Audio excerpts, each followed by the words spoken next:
please, don't try anything that you're about to see us do at home. Ever.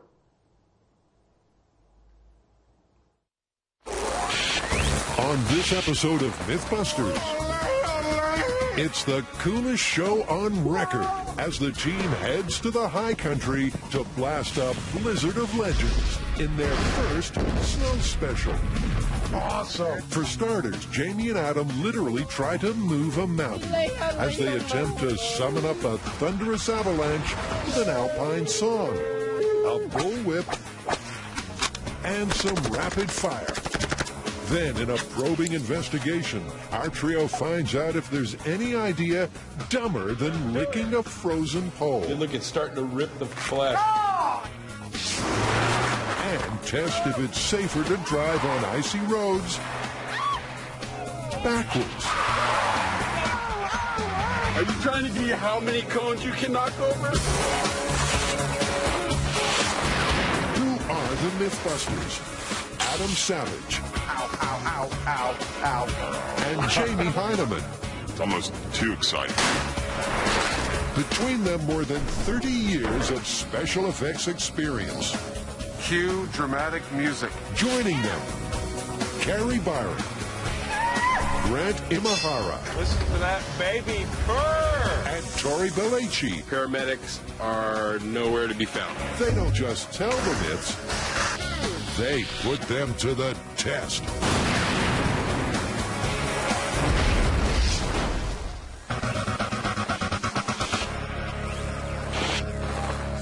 Gather around the hot tub, folks. It's going to be glacial. So what's the myth? Well, we are dressed for cold weather, and that's good because we're going to test whether or not you can start an avalanche by yodeling. So it's time to get those vocal cords ready. You think I can yodel? I know you can. You think I'm gonna yodel? No, I don't. This alpine myth is as old as the hills. Can this beloved form of melodious mountain song set off a mighty avalanche? The idea isn't as nonsensical as it sounds. In previous audio experiments, the guys proved that sound waves from the human voice are powerful enough to shatter glass and even extinguish a flame.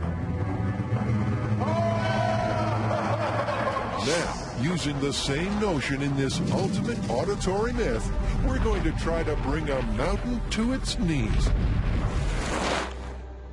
You know, if we're doing myths on avalanches, we need to go to the mountains. I think you're right. I think we will. But first, why don't we try some scale experiments here in the shop, see what we can learn about them before we go. Sure, why not? Before heading out, Adam makes a mountain by building a fiberboard tray and attaches it to a tiltable stand. Instead of making a mountain shape, we've gone with a flat plane to eliminate the variables of the topography of the mountain. They've got their mountain, now they need some winter weather. The guys secure a wooden frame to the scissor lift and staple a sheet of fly screen to the base. A couple of small pancake motors mounted on the corners will really get things shaking. Oh, that's great. Next, they spread a thick layer of flour over the mesh. The screen is hopefully going to snow down our flour in a really nice, even fashion. And then, let's see if we can't start an avalanche here in the shop in scale. Okay, here we go. They raise their giant sifter to the sky. We're gonna have flour everywhere. And let it snow, let it snow, let it snow. You could use this for rolling out dough and stuff, you know. Yeah. In mountainous regions, the most common and destructive kind of avalanche is called a slab avalanche, when a strong, cohesive layer of snow forms on top of weak snow. All it needs is a trigger to break loose. So it's crucial for Adam and Jamie to get their scale test poised at the most precarious point possible. 135, 36. As the flour slowly builds up, they wait and watch for the exact point it all comes tumbling down. 316, 320. So I'm gonna kill it at 330. Oh. It went at exactly 320. Now that they've got the trigger point timed right on the verge, Jamie groons the run. They recoat the slope. 316, 320. Feel it? Okay. And are ready to make some noise. I think it's really hair trigger. Okay. Okay, let me give you the decibel meter. So start out at 60, and if I go higher than that, just start dialing it up. Adam may not be a professional yodeler, I'm going to yodel at a soft volume and slowly build up. but who doesn't know and love such movie classics as Heidi and The Sound of Music?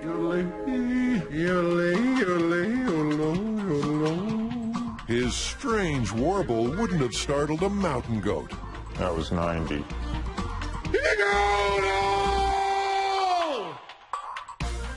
That's giving me a headache. Okay. I can't imagine what it's doing to you.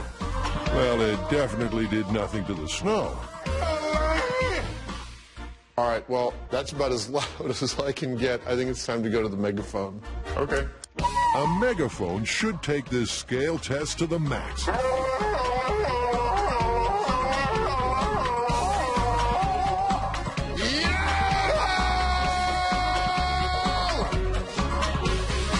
Is it off the charts? Yeah, that was maxing it out at 120.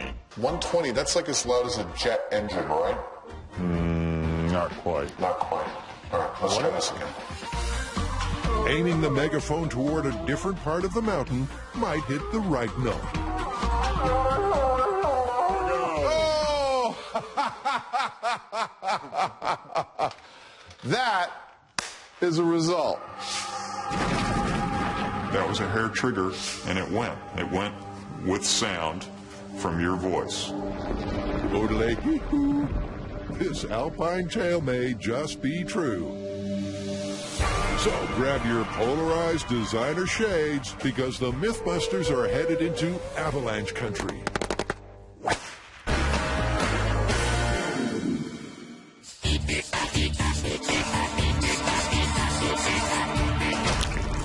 So we can't do the snow special without at least trying the I double dog dare you to stick your tongue to that frozen flagpole myth. I know that one. That's the one where you stick your tongue to the pole and it gets frozen in place. Who's gonna do that? If you've ever heard of this human predilection for frosty flagpoles, once your tongue makes contact with a metal mast, you're stuck. First, they have to fill this Mythbusters spit tube with real saliva. Got on the outside. Collecting enough is going to be a team effort. So Carrie lays down some spit etiquette. Okay, guys, I'm going to set a few ground rules because this is a disgusting experiment as it is. Please don't add your phlegm, known as the loogie. I'm serious. Meanwhile, Grant is boiling up an idea to warm up their human tongue analog, a pig's. My job is to reanimate the tongue and make it warm, just like our tongues would be, hopefully to body temperature. He connects a thin plastic tube to a small electric motor and places it inside a bucket that's filled with hot water. Oh, yeah. That's good. That's really good. Now for some porcine surgery. After cutting the tongue in half, Grant carefully cuts a U-shaped incision around it, fits the tubing into the groove, then sews it back up again. No one will ever know. It's a good thing he never went into plastics. Just like sewing on a button, except this button's tongue-shaped and made out of meat. Next, he takes a reading of his own tongue's temperature. Okay, 90 on the nose. So, that's my target. And turns on the pump. Okay, hot water flowing. After 30 minutes, Frankentongue is awakened. It's perfect. 88.5. That's close enough for our purposes. I think the tongue is ready for some hole-licking action.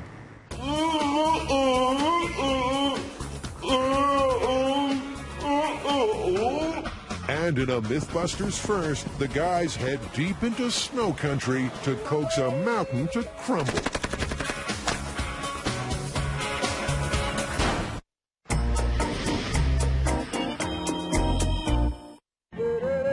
The quirky trill of yodeling has been known to trigger headaches.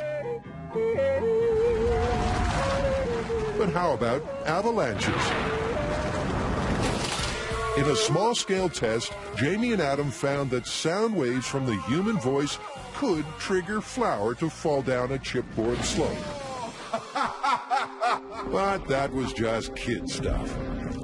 Now the guys are headed into the territory of what flies without wings, hits without hands, and sees without eyes. The fearsome white dragon, also known as the avalanche.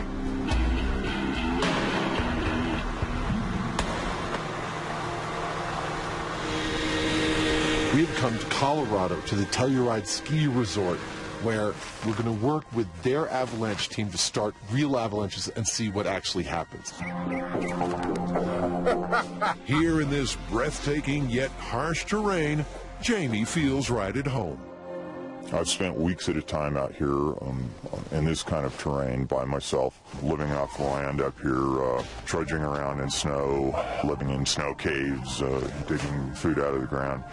I gotta say, though, it's good to be back. It's quite lovely.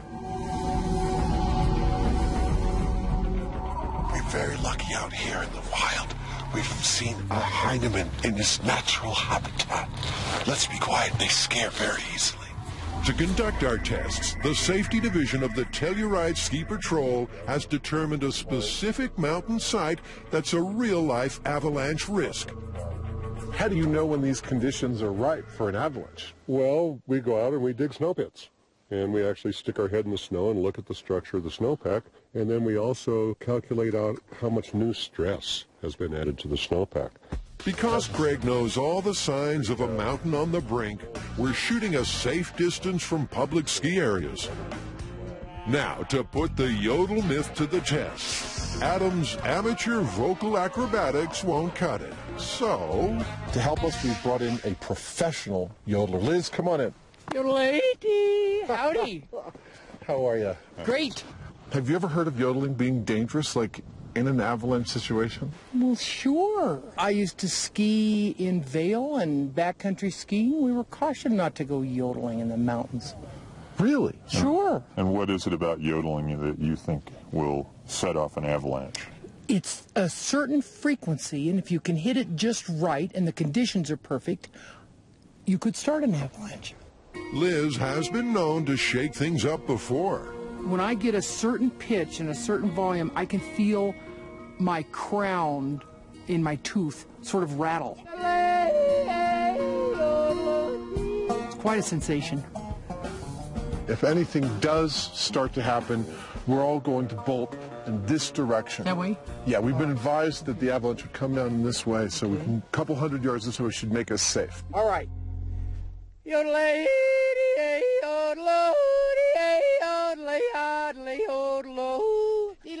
Yodeling is a rapid undulation of vocal tones that moves from low chest tones to high falsetto. But as Liz's song reverberates around the mountain, delightful as it is, it remains unmoved.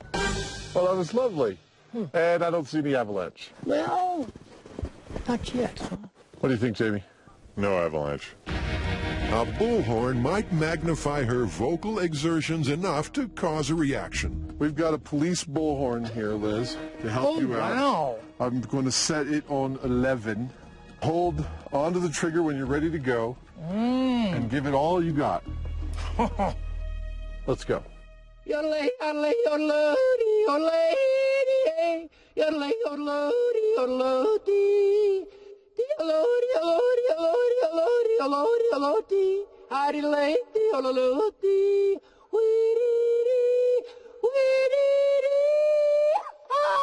But her startling call of the wild stirs up nothing.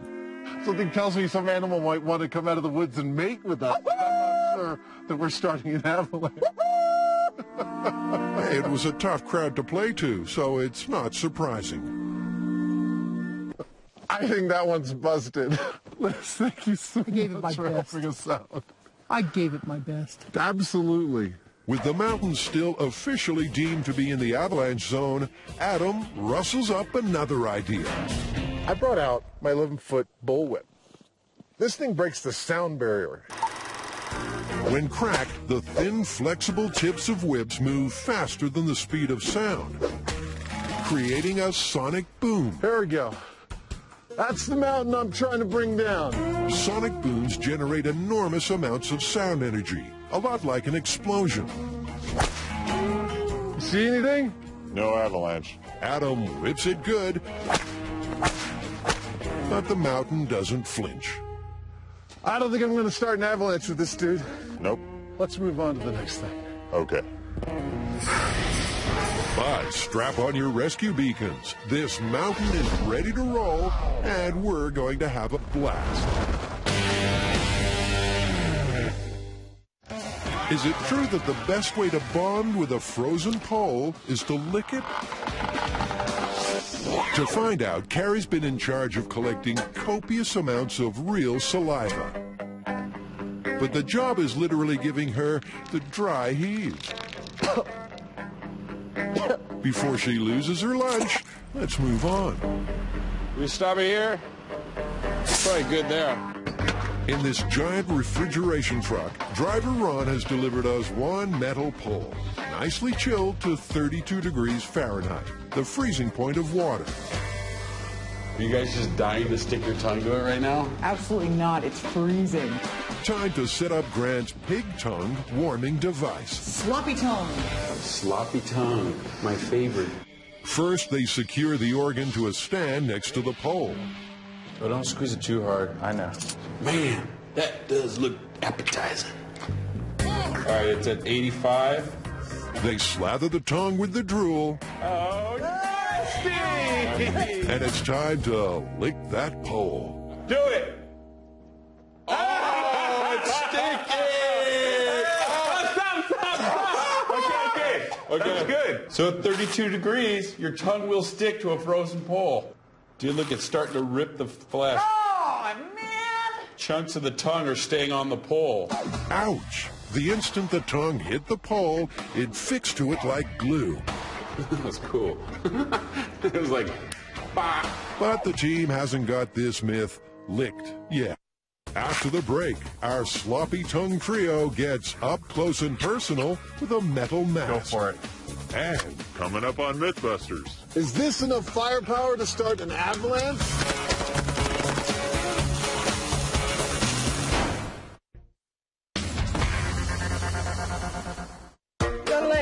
released into the wilds of Colorado, Jamie and Adam tried to extract an avalanche out of a mountain with an alpine song and a sound lashing. But to no avail. So where do we go from here? What do we do now? Machine guns. Come on, really? Well, there are tons of reported cases of avalanches being set off by combat. Now, to be honest, we don't really know whether it was due to machine guns or, mortar fire. But we can find out. Yeah, we need to check it out. Excellent. I love this. Let's get out there with a machine gun and try this out. Okay? This combat concept isn't hit or miss. During World War I, avalanches were used as highly effective weapons. In the Italian Alps, tens of thousands of soldiers were killed by avalanches, often deliberately triggered by artillery.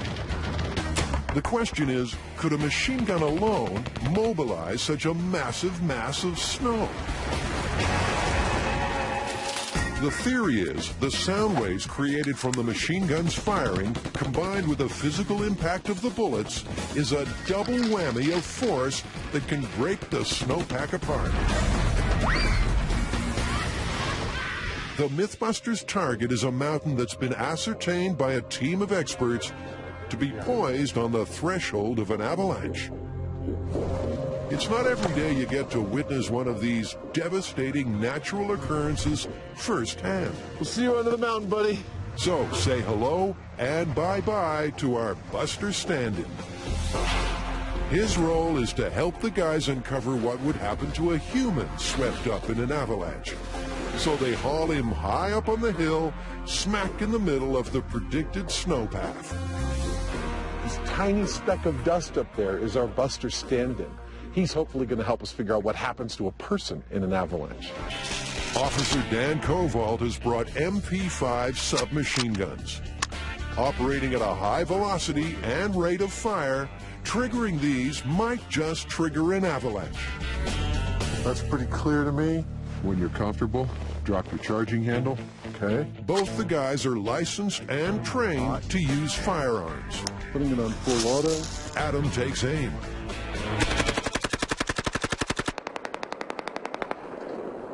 But the mountain doesn't fall. No avalanche. Nope, no avalanche. So they double the firepower. Firing in 3, 2, 1.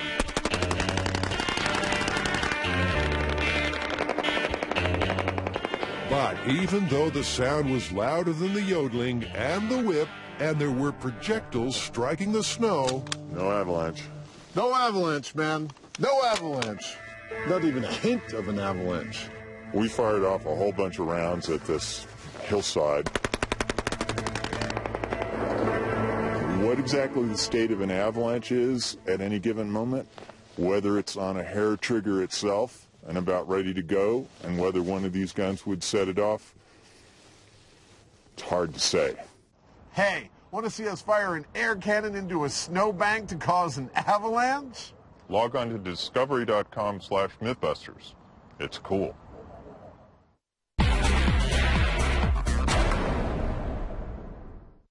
Carrie, Tori, and Grant discovered that there aren't many ideas as dumb or dumber than licking a frozen steel pole. Chunks of the tongue are staying on the pole. But to truly substantiate this sticky myth, someone in the team has to do it for real. Dude, who's going to be crazy enough to stick their tongue on one of these frozen poles? Obviously, it's Rochambeau. All right. Rochambeau. Have fun, buddy. Rochambeau, it's off to Tahoe we go. It's slippery. With pristine snow covering the ground and a brisk wind blowing, the setting for this showdown is ideal. Tori's adversary, the flagpole, looks like one cool contender. 14 degrees. Oh. He mentally prepares himself for his potentially painful task. You know, I'm about to stick my tongue to a frozen pole. The thing I need to remember is just to stay calm and not pull away. I actually heard one of the ways that you can't get your tongue off if you're stuck and you're all alone and say you're out in the wild where there's a flagpole is that you can pee on it. Cool. Who's going to do that? No, you have to do it yourself. Oh, great. Okay, go for it. The pole grabs Tori's tongue straight away and holds on tight.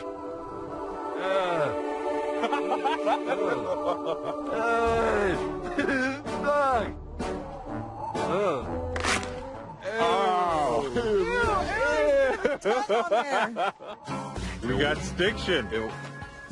Diction? Stiction. That's a word. I know, it just sounds weird. Grammar aside, stiction means myth confirmed.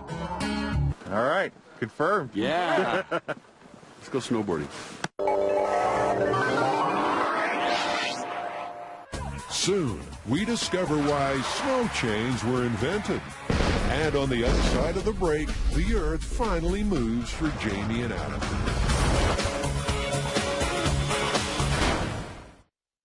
Please, don't try anything that you're about to see us do at home. Ever.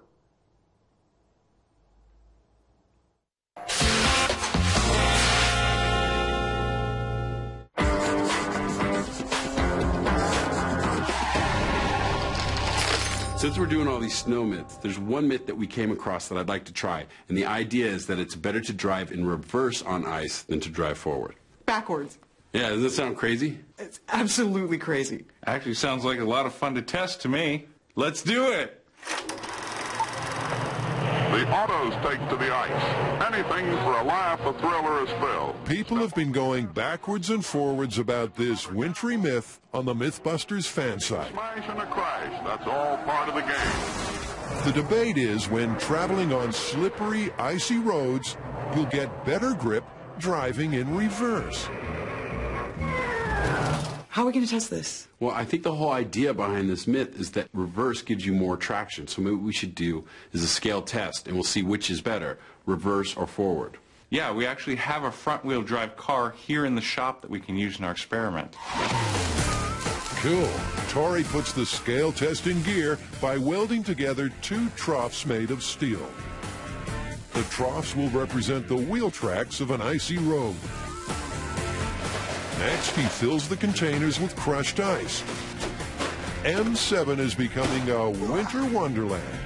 Oh, yeah! You can't hide behind the sound, man.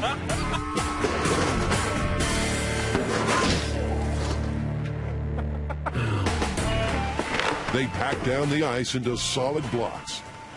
Then Tori makes the surface extra smooth and hazardous.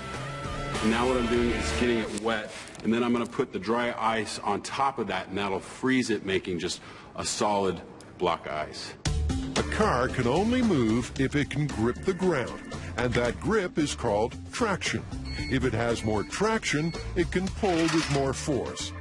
By chaining the car to a weight and attaching a force gauge, the team is going to measure which direction, forwards or backwards, the car has the most grip on the ice. Mechanically, all of the factors are the same weight distribution, the wheels are the same. All you're doing is isolating the gear, so the transmission. Exactly. Time to go for a spin. The car they're using is a front-wheel drive, the most popular choice in passenger vehicles. You know what, we're probably going to rip off the bumper. Oh, well, it's a company car. Take it away. All right.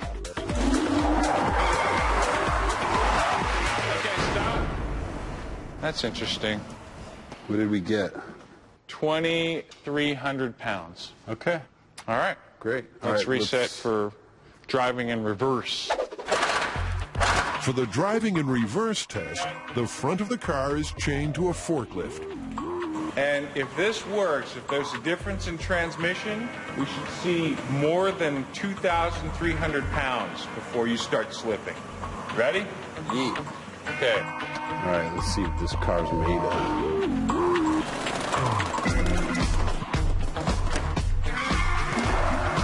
Okay, good. What do we get? Oh! 3,200 pounds, almost 900 pounds more. Dude, that's a great result. So driving in reverse actually does give you more traction than driving forward. In reverse, the car was pulling with nearly 40% more force than going forward. So the driving on ice backwards myth is rolling along nicely.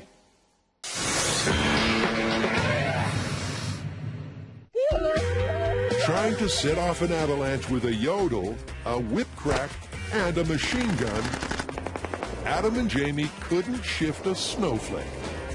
What they need is a surefire method. 5-pound gas booster and has a very high detonation velocity. So the Telluride Snow Safety Team is going to give the mountain a gentle nudge. We pre-placed a bunch of explosives up there this morning. There's over 100 pounds of explosives placed up there. 100 pounds? Over 100 pounds. And they're all set to go off at the same time. Hopefully, with a little luck, we can force it out of there with that. So much for yodeling. Yes, so much for yodeling. Still waiting patiently on the windy peak, our Buster stand-in is getting mighty chilly. Time to warm him up. 3, 2, 1. Whoa! There it went. Wow! Yeah. Buster's moving. We're getting movement. But he's right ahead of the Yeah, I see him. I can still see him. Oh, he's just gotten swallowed. He's still moving. He's still with it. He's awesome. He's going to make it over the cliff. Oh, look at that. Oh, poor Buster. Wherever he is, he got trash going through that rock chute. Oh, man. The guys finally got some avalanche action. Yeah. The monster tidal wave of snow took out one of our mountain cams and our hapless dummy. We came for an avalanche, and we got a really nice avalanche. We wanted to get Buster caught up in that thing, and we did. We watched him tumble halfway down the mountain. It was perfect.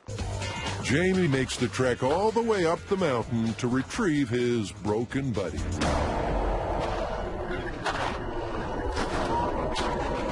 Oh, man. It looks like he went down ass first. I think he's got, like, avalanche up his butt. Studying Buster and the terrain up close, he can see just how immense the impact of an avalanche would be. These pieces are like, you know, they're like rocks, they're like boulders, and they're all more or less stuck together like a sea of concrete.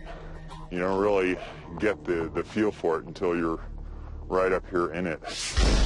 Wow, yeah. Setting the slide in motion took some explosive power, but the guys have an even more dynamite idea to try. Go, Buster! Well, that saved me a lot of work, I think. Get ready for takeoff. Soon, Adam and Jamie are taking their avalanche myths to whole new heights.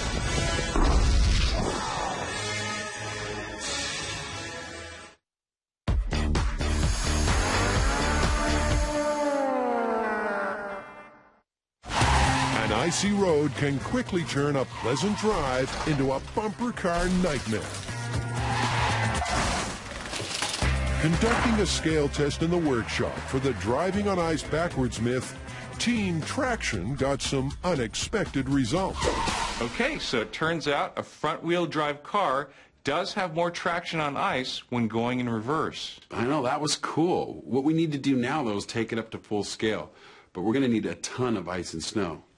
You know, I heard of this place where the California Highway Patrol teaches their officers how to drive on ice. Bet they'll let us use it. Perfect. All right, let's pack our bags and go. Sure enough, we were kindly granted permission to use the California Highway Patrol's driver training site. The team lays out traffic cones around the entire perimeter. And they're set to put the driving on ice backwards myth to the real-life test. Track's all set up. We have all our cones down. This is a very real-life situation. We have snow, we have slush, we have ice. I think we're ready to test it, so let's go over how we're going to do it. Well, you know, we did find out that we had more traction going in reverse with the front-wheel drive car. So maybe what we should do is test that one first. We'll go at 15 miles an hour forward and then going backwards and see which one performs better overall. We've got a couple other types of cars, a rear-wheel drive and a four-wheel drive. So let's do the same set of tests, forward and reverse, see if that makes a difference. I'll take front-wheel drive. All right, I get the convertible. All right, I'll take the four-wheel drive. Great. Cool. 15 miles per hour is the set speed limit. Slow enough to be safe, but fast enough to give the wheels of the cars enough momentum to move through the slush. Carrie, how many times have you driven on the snow? This is actually the first time I've ever driven on snow. Here we go. This is forward, 15 miles an hour, front-wheel drive.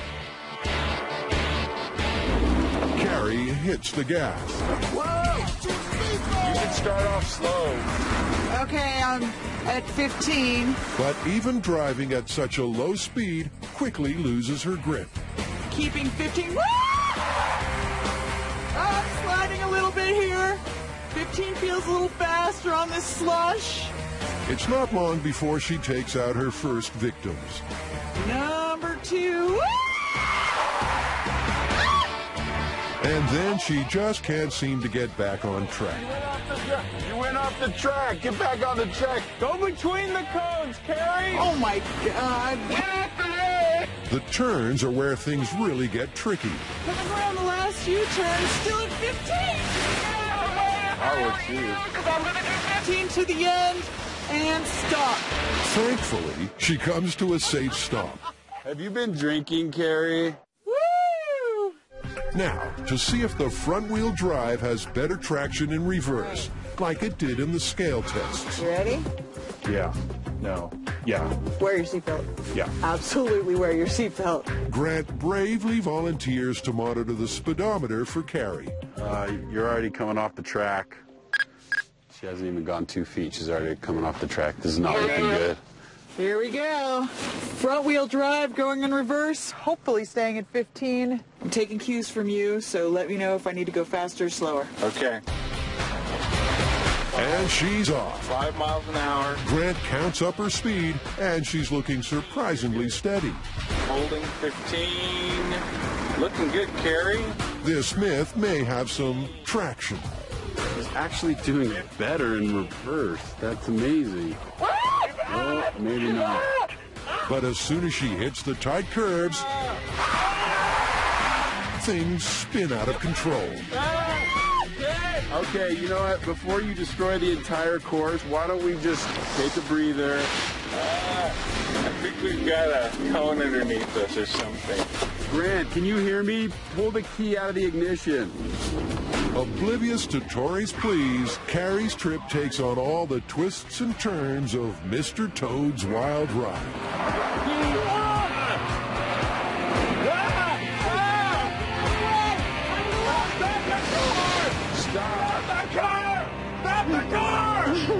Why didn't you take control of the situation? She destroyed the whole course.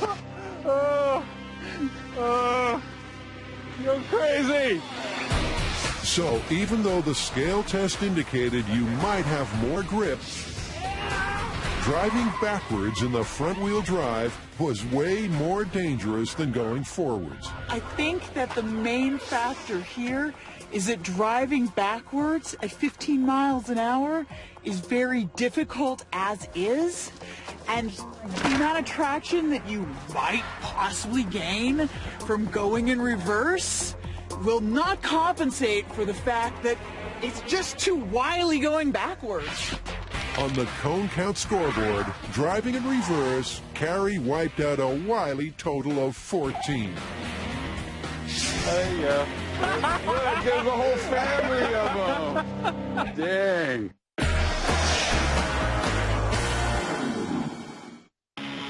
Testing the fan site requested myth, it's safer to drive on ice backwards. In a front-wheel drive, Carrie lost all control. Now, to see if Tori can keep it together. So this will be rear-wheel drive going forward. He powers off. Yeah. A little squirrely.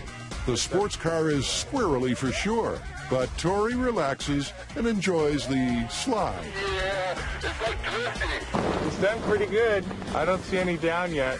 Tori completes the circuit with no knockdowns. All right.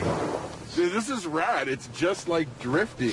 Oh, we're going to have fun, Carrie. Don't you worry about that. Now, to see how rad reverse is. For this run, Carrie will be Tori's co-pilot. Okay, a little faster. But as soon as he gets to the first turn, the cone carnage begins. Oh, one!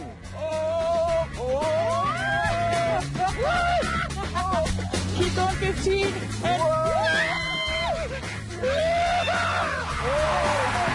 It's lucky one of our courageous camera operators shooting on the course is light on his feet. And Tori squeals all the way home.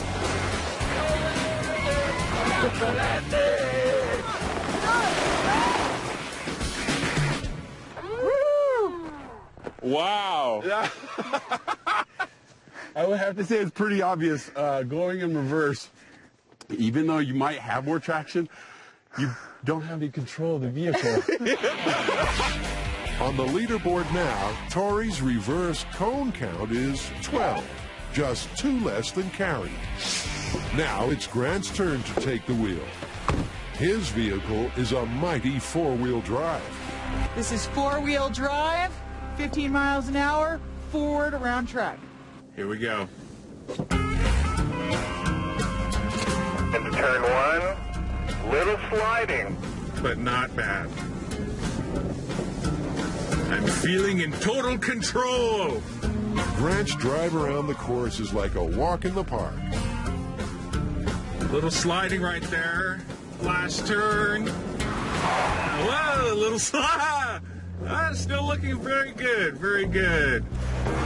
Grant didn't hit a single cone. Not bad. Yeah. Look good. Flip it around. All right. For his driving in reverse attempt, Tori will be Grant's speed monitor. I have full confidence in your driving capabilities. Good. That makes one of us. Hit it. You're at 10 miles an hour. Grant cruises up the straight and rounds the first bend riding high. Looking good, you're looking good. He's doing well. Wow. Suddenly, the wow turns into...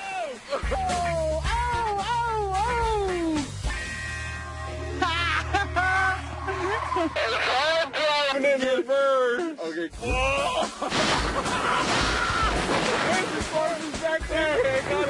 It seems like Grant's teenage years spent playing Pac-Man have finally paid off. Are you trying to see how many cones you can knock over? You knocked over more than any of us. Sure enough, in reverse, the final cone count standings are Carrie 14, Tori 12, and Grant 20. Dude, you're the winner, bro. Nice work. Shut up. How many times did he go off the course? Was he on the course? So, no matter what kind of car you drive, what have we learned in Mythbusters Driver's Ed today? Going in reverse is nuts. It is not going to give you more traction or more control, and I don't want to see people driving on the roads backwards. Rear-wheel drive, front-wheel drive, and four-wheel drive. Totally busted.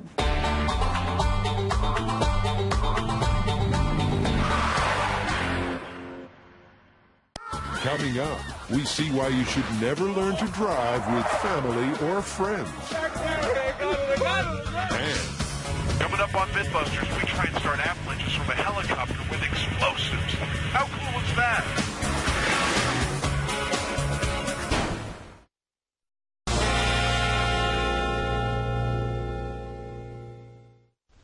Jamie and Adam learned that summoning up a mighty avalanche by happenstance isn't easy.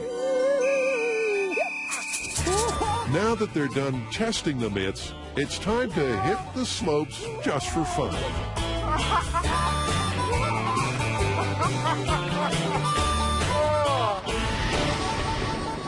That's cool. Adam is going to take flight with an airborne snow safety team who leave nothing to chance. Avalanches are very deadly, and these guys go out with the explosives and they cause avalanches on purpose so that they don't happen to people by accident. Adam's task is to assist Operations Director Aaron inside the helicopter, dropping live dynamite. And then I'm going to throw it out the window. Okay. And I'm going to do that when the spotter who is in the front seat tells me to do it. That seems pretty straightforward. It's, yeah, considering you're throwing dynamite out the window. Yeah. Pretty straightforward. Now that we're all clear on that, we're ready for liftoff. All right, Adam. All right. Okay, Chris, we're ready back here. Okay. 1 Fox here, lifted from the ski area, departing out to the south. Tell you right. The view from up here is awesome. God, it turned out to be a perfect morning, didn't it? Only lacking one thing. Yeah, an avalanche.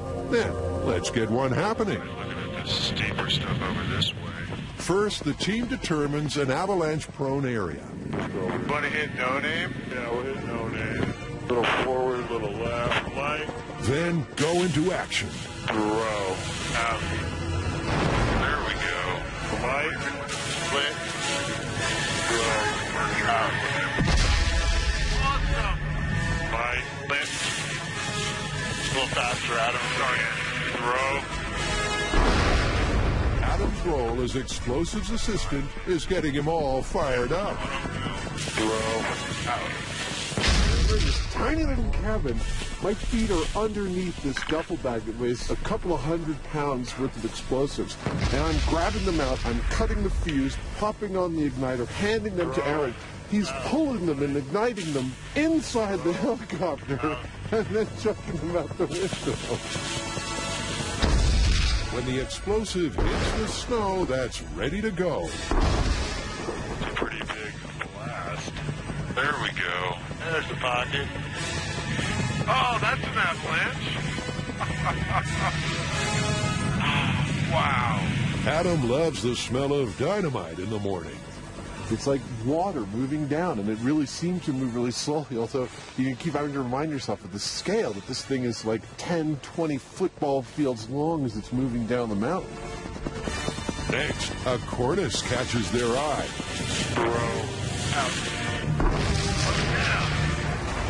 And sure enough, collapsing it causes their second slide. Wow. And for the finale,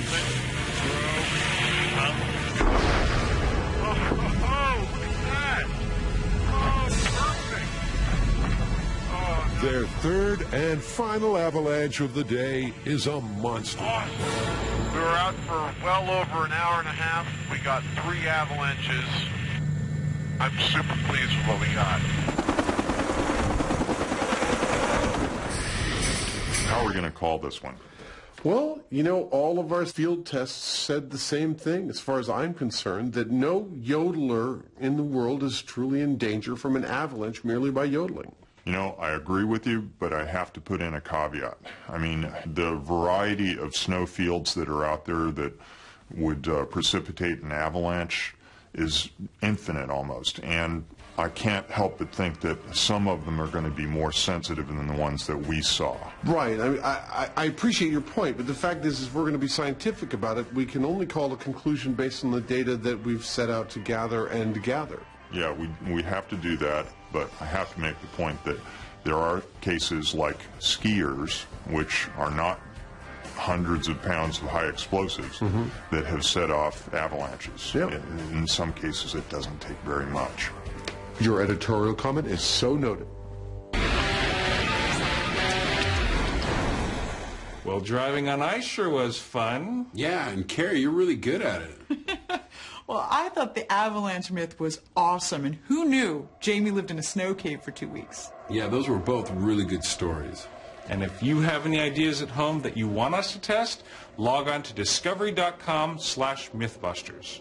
This time, preferably stories that involve, I don't know, hot sandy beaches and drinks with umbrellas in them.